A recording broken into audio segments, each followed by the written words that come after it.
Okay, welcome. This is something a little bit different for the Engineerable channel.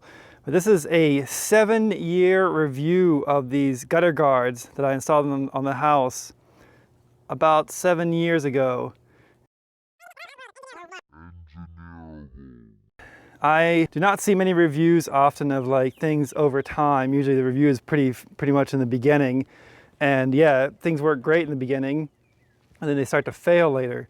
So I'm actually very impressed that these gutter guards have functioned so well and stood up so well to the environment, the sun, the rain, everything, all the debris that gets thrown at them. So here I have a roof that hasn't been cleaned in about 8 months probably, and we get a lot of debris on this roof. Here it kind of seems to have blown off or cleared out. The debris used to be a lot worse until about a year ago because we had just enormous pine trees hanging right over the house, and we still have, you can see all these trees around here. We still have all these trees very close to the house, some hanging over the house a little bit, and these giant pine trees here. Those are a little bit to the sides. They don't drop quite as much on the roof, but they drop a lot. And there's a big pine tree over there that drops a lot of needles. And you can see in this area, this is over the garage. This is the only area, which I'll give a close-up later, which I haven't installed the gutter guards yet because I ran out of them and just never forgot to purchase more. This area I still have to clean out, and it fills up pretty quickly and just turns into mud in the gutter and makes the gutters very heavy and they overflow. So I'm going to walk you around the whole house and show you how well these things have stood up to the 7 years of use, and my only complaint about them, I'll talk about that later. I only have one issue with these things. Other than that, they are really awesome. So I'm going to walk you around the whole roof line and show you the condition of these gutter guards and areas where the debris kind of builds up. Like this is a place where there's a valley that collects a lot of debris, comes down here, and yes, I should clean that out more often. And yes, we're working on renovations on this house, and we're going to fix all this siding and kind of decaying wood and get everything painted. You know, it's a work in progress. Get this place up shape. So the thing about these leaf-out gutter guards is they have to tuck under the shingles, between the shingles and the plywood sheathing on your roof. And so you really have to make sure that you can do that and you have the right angle to do it. It's a little bit tricky. It can sometimes create sort of bumps in the shingles like this. Haven't had any major issues with that yet, but that could cause shingle damage over time. So I don't even know why this one's bumped up quite so much as it is, because it doesn't feel like anything bump under there.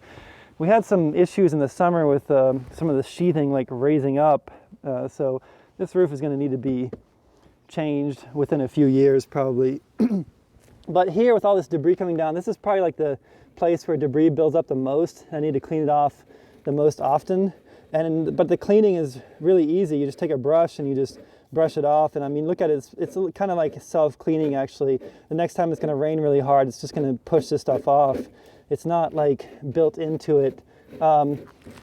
If you're in a location where it's wet all the time, you may, when it's like a rainforest-ish, you know, out west, near the coast, you may get some moss buildup. Like here, I think there's some residual kind of staining from some buildup of like moss or algae on the surface there. But it's really easy to maintain. Most of the time when it comes off, and when I blow the roof off, and if not, if there's anything that's a little bit stuck on there, a quick swipe with the broom will take it off. So let me show you how easy it is to clean with a broom.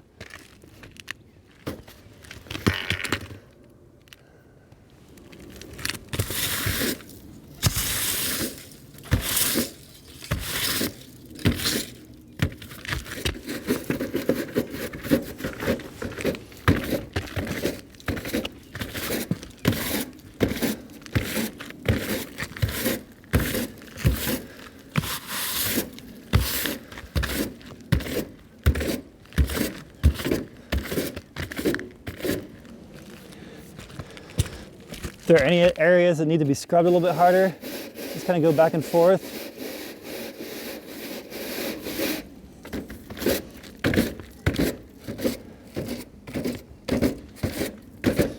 So yeah, relatively self-cleaning. This happens when sometimes you get we've had branches fall on it and they create dents in the metal.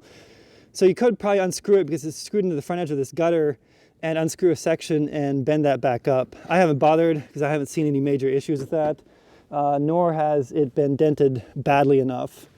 But that's something to be noted. This is an overlap here. So there's an overlap of probably about 1 inch or more between the two sections.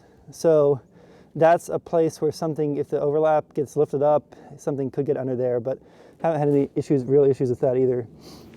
So I'm gonna go around and show the rest of the house and just show everything where the guards are. Here you can see, here's another place where it's been dented by a branch. We've since cut most of the trees that were that close to the house that branches were falling, so that should be less of an issue. There's another dent from a branch. There's another one over here too.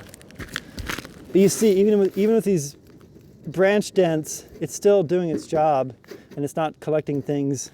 It's shedding stuff, shedding debris. And at the ends, I have it turned around a little bit and usually try to close that up, close this gap up so stuff can't get in there. This one's got a little bit open of a gap, but I just didn't want like things going and living inside there.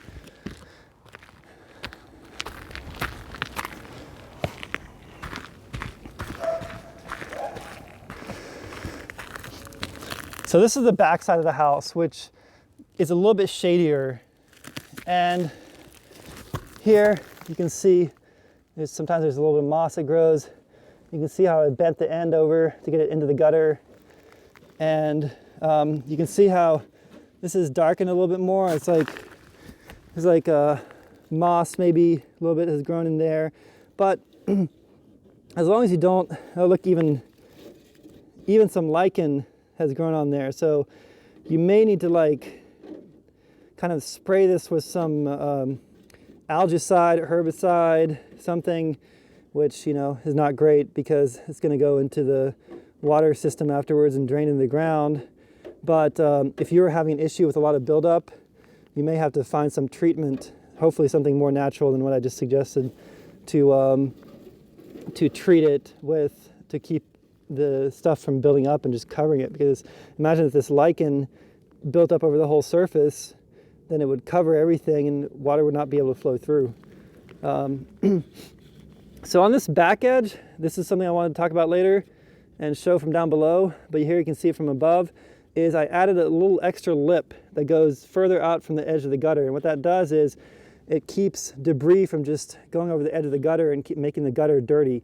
That's my only complaint with these things, is that the gutters get very dirty. So when we do replace the gutters, we're going to replace them with a dark colored gutter, like a brown or a black, something where you're not going to notice the dirt that accumulates on the front edge of the gutter. Here you can see because of the angle of the, so there's a hard edge at the top of the gutter guard, and I'll have to show you that later from a piece that I haven't installed. When you get to the end of the gutter run, like this is the end where it goes down the pipe down below.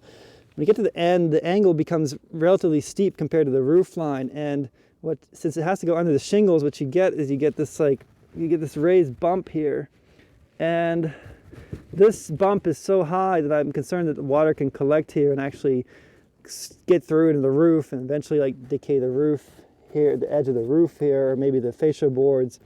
So that is an installation issue, and I don't really know how to resolve that.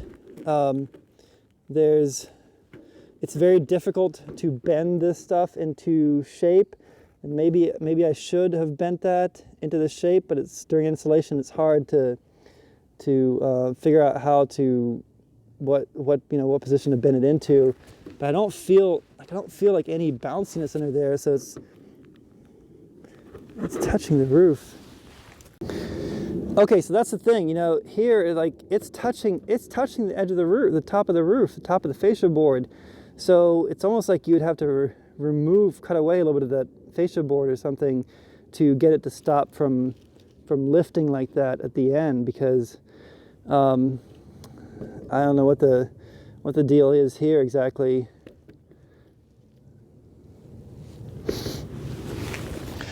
It wasn't evident when I installed it, but it's like over the years it became more visible, that bump. So I'm just going to keep going along the edge of the house here, show you, even areas that look like they have a lot of debris on them. When it rains or the wind blows, it'll blow it right off.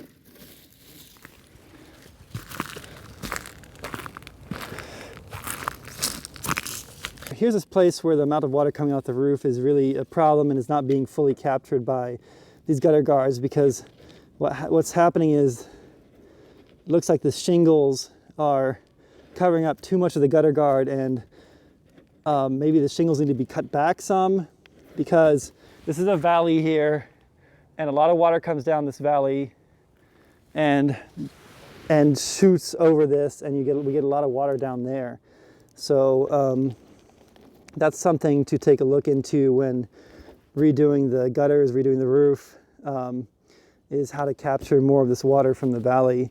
Maybe putting some flashing here that comes up, that lifts up and diverts the water stream into this area. Okay, so this is something to look at whenever we're redoing the gutters and redoing the roof, is to look at how to improve this area. One way to possibly do it in the meantime is to have to add on a piece of flashing here that makes a vertical piece that goes along here that diverts the water coming down and diverts it in this direction rather than just flowing over the edge like it's doing right now.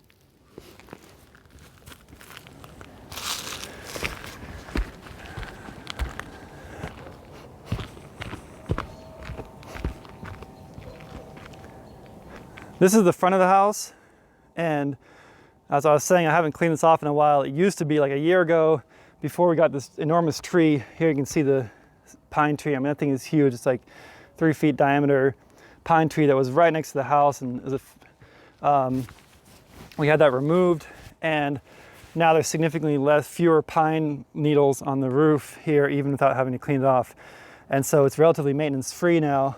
And you can see this is the gutter guard here on this front edge of the roof. And here it's in good shape, except for, just notice this is not something I'd seen before. I think this probably happened during the, when they were taking down that tree. Something must have hit here hard enough to tear this. So this definitely needs to be repaired so it doesn't get debris build up into the gutter. Just gonna lift it like that for right now.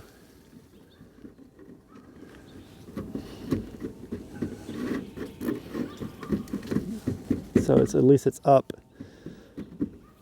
But that's not gonna be that difficult to replace, because you have just these 4-foot sections that can be taken out and replaced with another one.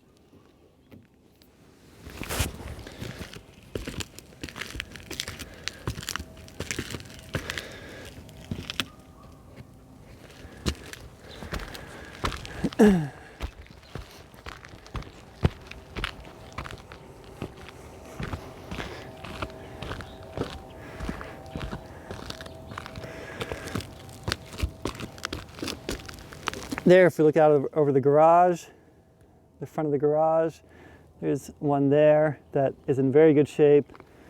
There's one here at the top of the second floor, and it's still in excellent shape.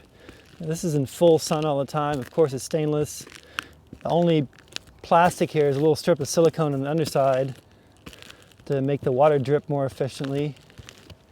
And you can see here again, I was talking about how it can lift up the shingles if you're not careful during the installation. So it's something you may not notice in the beginning, but I can lift it up. Down here you can see the gutter.